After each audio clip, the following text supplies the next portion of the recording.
My name is Pepe, and I'm a drug addict. Tonight I'm going to speak on the 12 steps, 12 steps of Narcotics Anonymous. But before that, I'm going to say that, one of the things that bothered me for a long time when I got here was trying to figure out the difference between my will and God's will. I asked myself that many, many times, how do I know when what I'm doing is my will or is it God's will? And every time I did anything, I would ask myself, is it God's will that I buy this automobile? Is it God's will that I get into this relationship, or is that my will? Is it God's will that I get this job or that job, or is that my will? And I couldn't understand, and I couldn't figure out the difference between what my will was and what God's will was. And I used to ask a lot of people, how do you tell the difference? How do you really tell the difference when you're doing God's will or whatever you're doing is your will?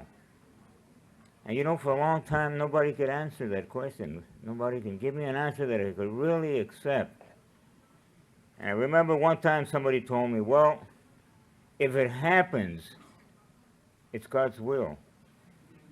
But I thought about that and I said, I can make things happen.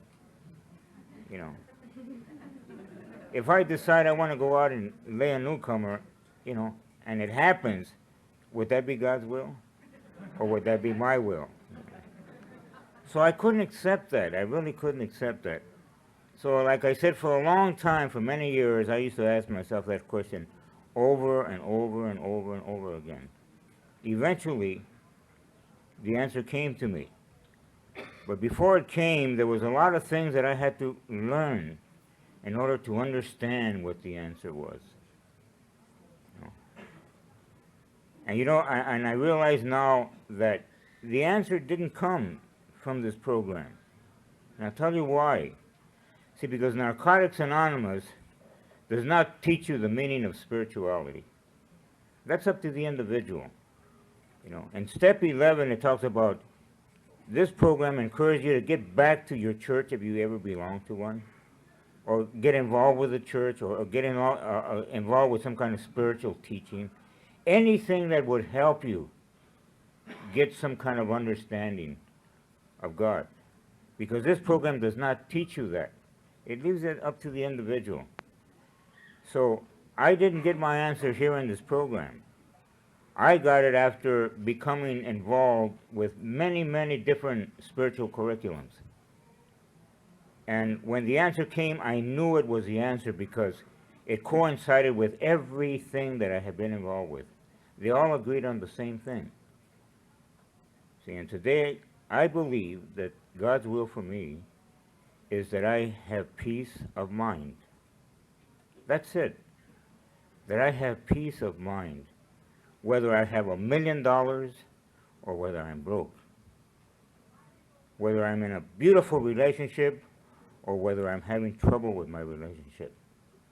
Whether I'm in perfect health or I'm sick. Whether my children are nice and healthy and running around or whether in their wheelchairs. God's will for me is to have peace of mind and go through that experience with peace of mind. That's what God wants me. God wants for me. That's something I've never had. I've never had peace of mind. I don't know what it is. As far back as I can remember, my mind has been full of conflict, full of pain. My whole life has been full of fear. It's been full of doubt, of anger, of envy, of self-loathing, of self-hatred, of jealousy. My mind has been full of turmoil as far back as I can remember. I don't know what peace of mind is. Now I understand, when I first came here, that they told me, Pepe, your problem is not the addiction. Your problem is not the chemical. Your problem is something deeper than that. See, The chemical is the symptom, is nothing but a symptom of a deeper underlying cause. And the cause is my thinking. That's my problem. My problem is my thinking. My problem is the thought system that I believe in and live by. And the thought system that I have believed in and lived by all my life is the thought system of fear. That's my problem. See, and fear is a foundation of a thought system that is called the ego.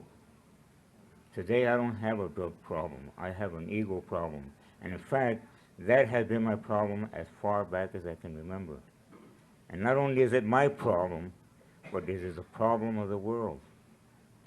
This is why I am completely helpless when it comes to my addiction. And that's why my life is unmanageable.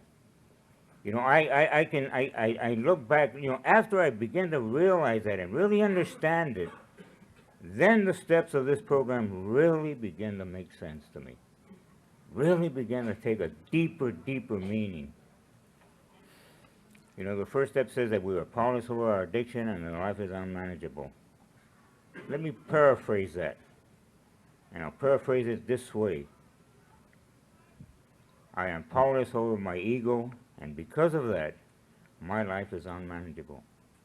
And the reason why my life is unmanageable is because the thought system I live by is one that is completely and totally insane. Okay. See, the ego is insane because the ego believes that it is what it is not. The ego believes it is separated from God.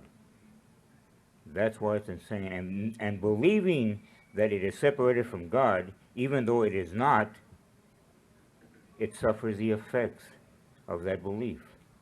And the effects of that belief is separation. And because it believes it's separated from God, it does not have the ability to know knowledge. All it can do is perceive. See, because the ego, in other words, is the part of my mind that doubts the existence of God. And because of that, it can never come out with any meaningful answers. It can only ask questions. Because it's a part of our minds that's forever in doubt. And because it's always in doubt, how could it manage my life? And when I understood that, then the first step really began to make sense to me. You know, really began to make sense because the ego, all it is capable of doing is making illusions. That's all it can do. And my problem has been, I've been trying to get these illusions that my ego has made and tried to make them real. And because of that, I suffered. I suffered very badly. Let me explain what I mean by that. Where's right here. Oh. Okay, thank you.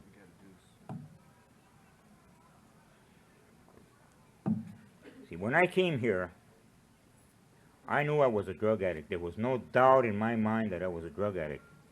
I got busted for my first possession in 1947. And from 1947 until 1962, when I came to stay in this program, I've spent 70% of that time locked up in institutions just for drugs. I've been all over the United States. I've been to Lexington, Kentucky. I've been to Fort Worth, Texas. I've been to Leavenworth, Kansas. You know, I've been to Terminal Island. I've been around. Just for drugs. Just for drugs. When I was a young boy, I was in a federal reformatory in El Reno, Oklahoma, and I used to live in East LA. Just for drugs. So there was no doubt in my mind that I was a drug addict. But yet, and I was unaware of this, yet deep back in my mind, I still believed that if circumstances were different, if the situation was different, if I had those breaks in life, if I had those things that the world says, if you get these things, then you'll be happy, the money and the job and the home and the nice lady and a beautiful automobile, if I had these things, then I would be happy. Then I would be all right. Then maybe I could manage my life. You know, I really believe this. I didn't realize it, but what I was doing is I was believing in an illusion. See, because this program tells us the truth.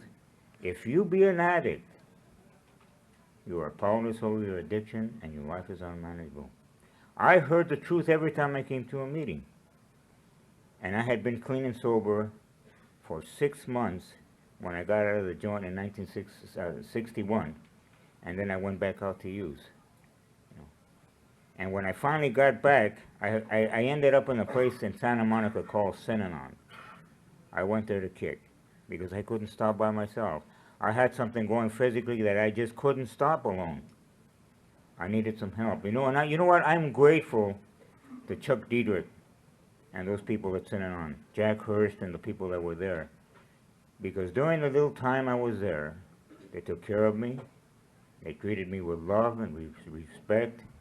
And they took good care of me, made sure that nothing would happen to me while I went through this physical withdrawal. And for that, I'm eternally grateful. I went into Synanon on December the 6th of 1962, and I left Christmas Day of 1962. But during the time I was there at Synanon, the miracle happened in my life. And what happened was that this program had finally affected me. Those 6 months that I had been coming to meetings over and over and over every night, they affected me. And it was sort of like when I got there, I saw it clearer than I had ever seen it before in my life. And I realized that there was no way on earth that I could ever use anything and get away with it. I saw it. Like I said, I saw it clearer than I had ever seen it before. What happened was this program, the power of this program, the love of this program penetrated this dark mind of mine enough that there was a little light came on. And that's the way I feel, like a little light went on and I saw the truth. You know, and you've heard it many times, know the truth, because the truth will set you free. Know the truth because the understanding of the truth will set you free. It will set you free from those illusions that are holding me down. And the illusion was that I could control my life. I saw it. I saw that it was an illusion and I could never make it real. I could never make it real. And from that day to this day, I have never had an obsession to use. And I think the reason for that is because the obsession was part of that illusion that I let go. I don't have any illusions today. I know I can't use. And when that happened, I realized that I had really taken the first step. That of myself, I was powerless. Of myself, I'm referring to the small self, the ego mind. It has no power, it has no control, it's insane. How could it run anything? And that was my problem. I realized that that was my problem. That's why my life was completely a shamble. You know? And when I really took my first step, without even realizing it, I was ready for the second step. And the second step says, come to believe that a power greater than yourself can restore you to sanity. That power that I've come to understand and know is not a power outside there, or out in a church, or on a holy mountain. That power I'm talking about is the other part of my mind. See, because since I believe in separation, my mind seems to be split or in two parts. One part is called the ego, and the other part is called the spirit part of my mind. That's the part that is still in complete contact with its creator. That part knows the truth. See, there isn't anything that I can do to learn the truth, because I already know the truth. And that truth is within me. Now, the reason why I come to so many meetings and the reason why I read a lot is because these things help me to remember the things that I've already known. It helps me to awaken to what I already know. And this is what this program is telling us, that if we work these steps, we will awaken to the truth. We will become awake to the truth. And that part of me that is the part of God is the love that is within me, because God is love. See? And I am part of that love. See, when God created me, He didn't make something other than Himself. It's impossible. What He did, He projected of Himself. He made more of Himself. He extended of Himself. He extended His mind. That's who we are. We are an extension of God's mind. And that extension has been referred to in many, many ways. It's been referred to as the collective unconsciousness, or it's been referred to as the universal mind, or the sonship, or the Christ mind, or the Buddha mind. It's the same thing. It's the extension of God's mind. That's who we are. See, God only made one son. There's only one of us in here. That mind that was in the Master Jesus is in you and I and all of us. It's the same mind. It isn't that His mind and my mind are identical or similar. No, it's the same mind. God only extended His mind, and we are all part of that mind. This is why when I give to you, I give to myself. When I attack you, who am I attacking? Myself. And our program tells us in order to keep what we have to give it away. Because who are we giving it to? All I give to you, I give to myself because you are part of me. You are a reflection of me. And before I can ever see the God in me, I have to see the God in you, or I will never see it in myself. And when I begin to understand this, that this power is within me but not of me, I begin to understand that here was my answer. You know, in this program, we have many, many principles. You know, there's the principle of humility, the principle of honesty, the principle of courage. You know, we call them spiritual principles. What they are is they're attributes of love. See, there are only two thought systems in this universe, and we believe in one or the other to be true every minute of our lives, even when we're asleep. And there is never a time when we can believe in both of them at the same time. See? Because the only two thought systems that exist is the thought system of fear and the thought system of love. They're the only two. And if you examine your mind at any given time, whatever thought you have in your mind at that time falls under the category of either love or fear, because they're the only two that exist. And like I said, there is never a time when you can believe in both at the same time. It's impossible, because love and fear cannot coexist. You cannot worship two masters at the same time. It's completely impossible. And my problem is that I've been worshiping the master called fear. That's all I have known. And it isn't something that I created on my own. Fear is something that I was taught by this world. From the minute I left my mother's womb, I was taught fear, because this is the thought system that the world teaches. And I'm so grateful to this fellowship, because when I got here, I didn't realize it at the time, but this fellowship was about to introduce me to a thought system completely contrary to the one I came in with. And the thought system of this fellowship is the thought system of love. This is what we teach here. We teach only love. And not only do we teach it by what we say, but we teach it by our demonstration. Because how we demonstrate our lives, you know, attests to what it is that we really believe. And what I believe teaches other people and myself. You know, you cannot give something away that you don't have. And you know, I realize now that all my life I have been teaching devastation and fear, because that's all I knew. I have been sending out vibrations of fear as far back as I can remember, and I want to stop. I really want to stop. Because this world is in bad shape right now. Look at what we're doing. They're shooting each other down and like dogs. They're shooting at each other on the freeways. They're going by the schools and killing each other. Look at what we're doing to our children. We're molesting them and kidnapping them and killing them. This world is sick. I don't want to contribute those kind of vibrations into this world anymore. And like I said, I'm so grateful to this fellowship because this fellowship is teaching me a thought system completely contrary. When I got here, especially after I took my one of my steps that says, I humbly ask God to remove my shortcomings, I realized that I only had one shortcoming. I only have one. It's fear. But for a long time, I thought I had many because fear manifests itself in many ways. It manifests itself in anger, and in violence, and in fear, and in lack, and in jealousy, and malice. It's all fear.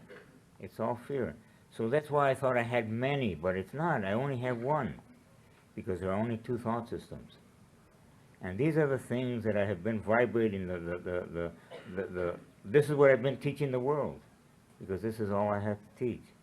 And you know what? We're all teachers, whether we like it or not. But what we teach is something that we have a choice. For a long time, I didn't have a choice, but today I do because of this fellowship. I have a choice of what I want to teach the world, what I want to teach myself, and what I want to teach my family. And that power is within me. It's within me. It's not of me, but it's within me. And this is what I want, because if I can come from the love within me, what I'm doing, I'm coming from the highest within me. I'm coming from the best within me. I'm coming from the God within me. You know. And then when I can do that, I become that magnificent person I've always wanted to be. I've always wanted to be a kind person and a gentle person and a loving person.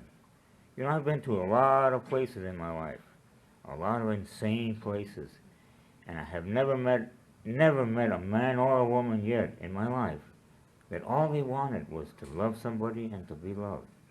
Because basically this is our desire.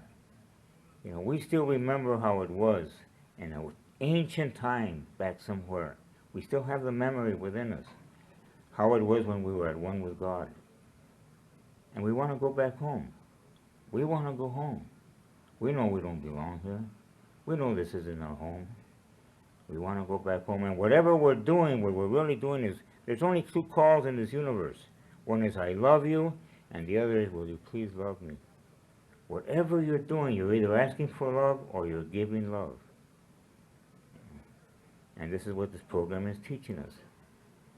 And when I begin to understand that power, the power of love, because that's the only power there is, you know, and love is an idea. You can't see it, you can't touch it, but when it's in a relationship, or when it's in a room, or whether it's in anything, it is undeniably there. It's in this room right now. I can feel it. And I know I'm not the only one. It's here. It's undeniably here. And this is what this program is teaching me. And when I can understand that that's the only power, how easy it is for me to take the third step and say, I turn my will and my life over to the care of this power. And when I say my will, I'm talking about my thinking, because to will something is to think it. My thoughts.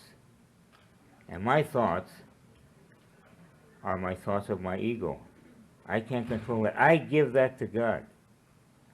Take my anger and my lust and my envy and my hatred and my doubts and all this stuff that is making me sick, and I give it to you.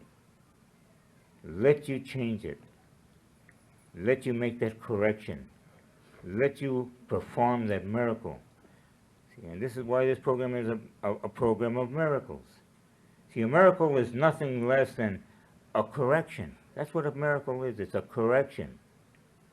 And the thing that and what happens is that miracles should happen naturally and spontaneously as a result of the love that I was talking about, our natural love, you know. And that love should flow natural.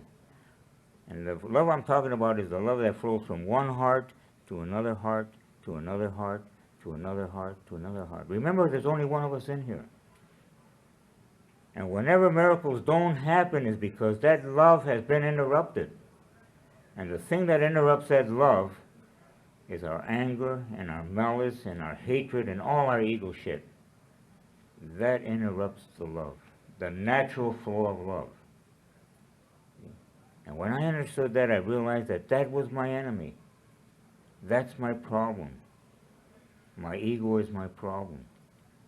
You know? And one thing that I understand, that I began to understand about the ego, you know that the ego is forever trying to obscure the truth about myself.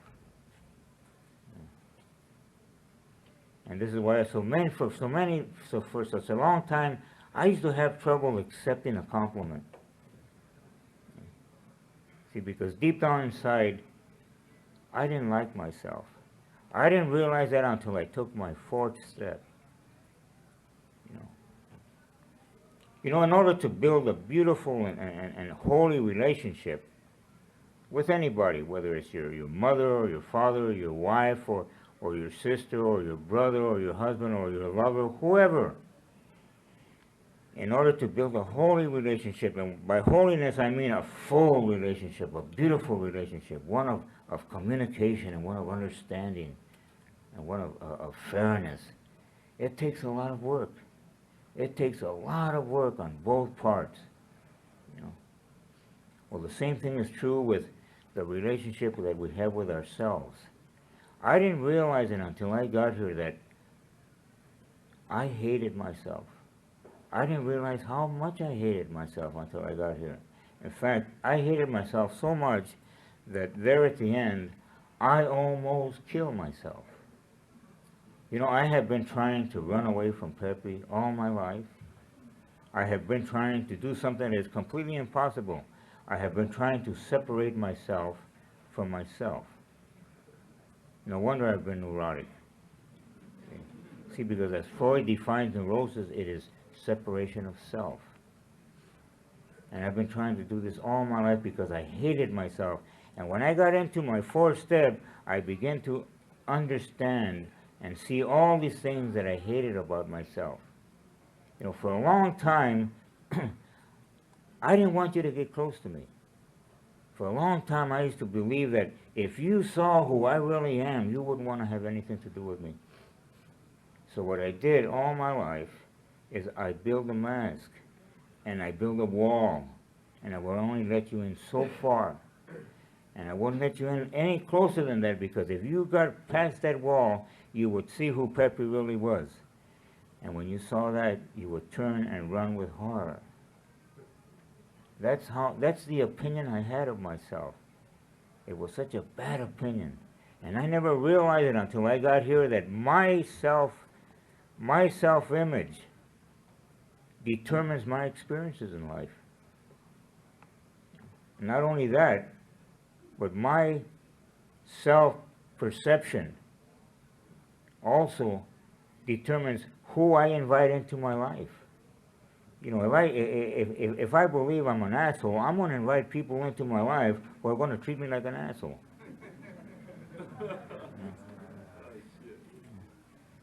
Because I have to do this, or if I didn't, I would contradict what I believe about myself. I have to create these experiences in my life in order to prove to myself that what I believe about myself is true. The ego believes what he makes. And I had never known this before. I never knew this. And for that, I always thought that the reason why I was having so much trouble in life, that the reason is that it was your fault. I always blamed people, places, and things. See, because the ego never takes the blame for anything. Never. It finds an scapegoat. You know, there's a little story that my teacher, one of my teachers, talks about. And she talks about this little story that many years ago, there was this ancient tribe. And what they used to do is once a year they used to get a goat and bring it into this tribe, into the village. And everybody in the village would go and they would project their fear and their anger and their guilt on this goat. And when the whole tribe would do this, then what they would do is they would get the goat and they'd take him to the end of the village throw rocks at him and chase him away, and there went all their junk. See, because that's the way, that's the way the ego mind works in a sense. See, because the ego mind knows that it has to get rid of this guilt and this fear and this anger, because if it doesn't, it will kill. It will kill the body. And it's been proven, medically proven, that stress, which is caused by fear, is the cause of every disease that exists. It causes ulcers, it causes migraine headaches, it causes high blood pressure, heart problems, drug addiction, alcoholism. Fear causes dis-ease. And love is peace of mind. I've never been healthy. I've never been healthy. I've always been full of dis-ease. And this is why I have to watch myself very carefully that I don't fall into a trap and let my ego run away with me and become angry at you and hate you, because that hatred will literally kill me. You know, something happened in my life after I was clean and sober for quite a few years. I found out that my two sons were sick.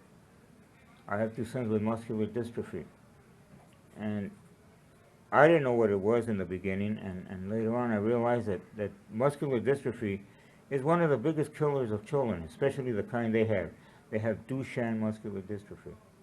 And what happens is they get weaker and weaker and weaker, and eventually they get into a chair, and eventually they can't do anything for themselves. They can't comb themselves, they can't dress themselves. They have to have everything done for them. And eventually they get so sick that they catch a cold and they can't fight it. And they get pneumonia and they die. And they don't live to be, old people. They die as young teenagers. And when I found this out, these feelings that have been tormenting all my life, the feelings of guilt, of anger and fear, came back to me. And I felt, the first thing I did is I felt guilty, like I had done something wrong. And I thought, well, maybe it's because I've been taking all this junk and shooting all this dope. Maybe I caused this.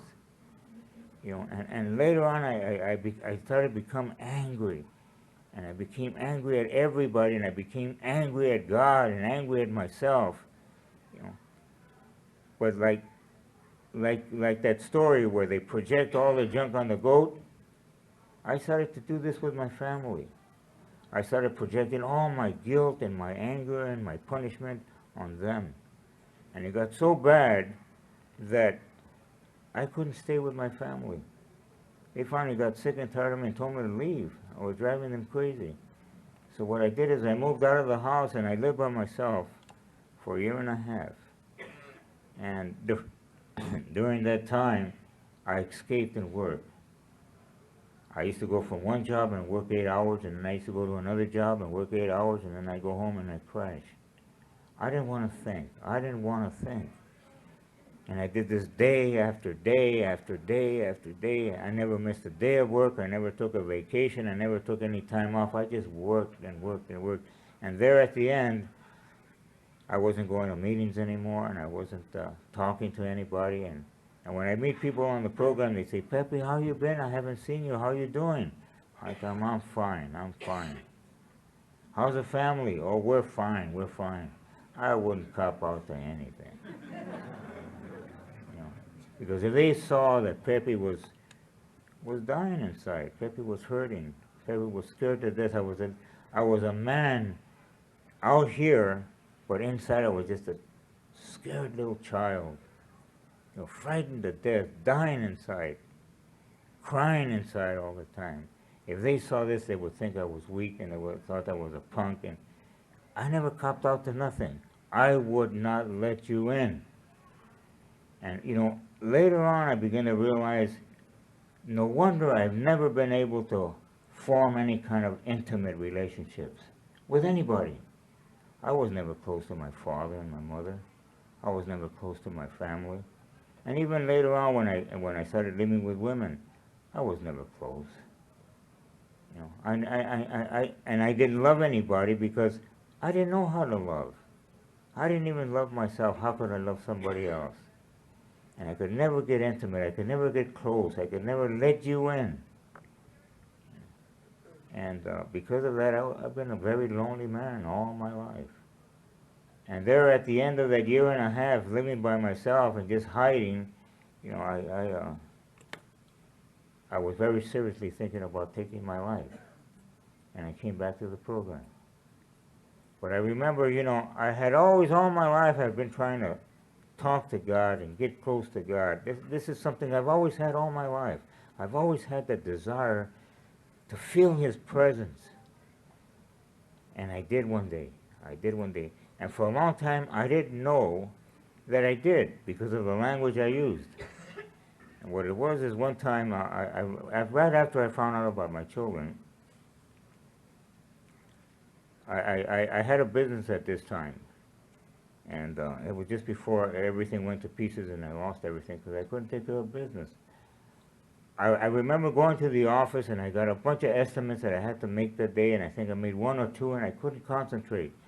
And I was in the truck and I just started crying. And I went out and I parked by the little park, and I went for a walk in this park. And I sat in this bench, and all of a sudden I started talking to God. And what I told God was, I said, "You dirty son of a bitch." He said, "You dirty motherfucker." He said, "You know, I've been cleaning for all these years. I'm not stealing anymore. You know, I'm trying to do the right thing. And what are you doing to me? You know, you fucked me again." And I told him, "You know what? I'm never going to ask you for anything." I said, "You can get all your goodies and you can shove them up your ass." And for a half an hour, I cussed him out, and you know what? After that, I felt better. I felt better. And the thing about it was, I really felt that he hurt me. And later on, I began to realize that, you know what? There isn't anything I can do that will offend God. Me offend God? You know what? God doesn't care how we come to Him, as long as we come to Him. And I began to realize this. I had really made contact with God. That was the first time I really felt His presence, and I felt better. You know, I don't talk to Him that way anymore, but I talk to Him all the time now. But you know what? It happened that way. Maybe that was the way I was able to make my breakthrough. And after I began to really realize that really I was not guilty, that all these things that I thought about myself, that I thought were so terrible about me, were more illusions about myself. And I began to let them go. When I began to understand that, you know, when I took my fifth step and found that the nature of all my problems is my ego, my fear, these illusions. That's the nature of all my problems. You know? And that's when I was really able to ask God, humbly ask Him to remove my shortcomings. You know? Because of myself, I cannot do it. And the way I do it is I ask God to come into my mind and do whatever correction He has to do, because I don't have the ability to do it. I ask my higher power to help me see it different, to help me change my perception, because everything I see with fear. I've been conditioned that way all my life. And since I've asked Him to do it, that shift in my perception is happening. Things that I used to see with fear, I now see with love. I see with light, meaning deep understanding. And remember that understanding and patience and all these things that we call spiritual principles are attributes of love. See them with love. And when I began to understand that, the steps really began to make sense to me. And the step that says that, you know, we continue to take personal inventory, and when we're wrong, promptly admit it. I catch myself all the time whenever I'm getting angry. I say, I'm going into some form of fear. I'm seeing something with fear that's making me angry. I'm going into, and I have to find a little place where I can be quiet and try to center myself again and find the love within me and hang on. Find the God within me. And within a very short time, I'm at peace again. You know, today I'm beginning to experience some of that peace that I never knew before. Peace of mind. You know, this situation with my family, it's much, much better. Physically speaking, it's a lot worse. But you know what? The fear is not there anymore. In fact, there's a lot of love and a lot of happiness and a lot of laughing and joking in my home. You know, and there's a lot of togetherness and a lot of warmth. In fact, I can't remember how long it's been since I've really yelled at my wife or my kids. They're two beautiful people for me to be yelling at them. I don't do that anymore. I don't want to contribute those vibrations into this world anymore. I absolutely don't. And I try to stay away from all the controversies and all the things that are going on in my fellowship, because that's not what this fellowship is all about. I could care less whether they read the new literature or the old literature or the first chapter in Alice in Wonderland. I don't give a fuck.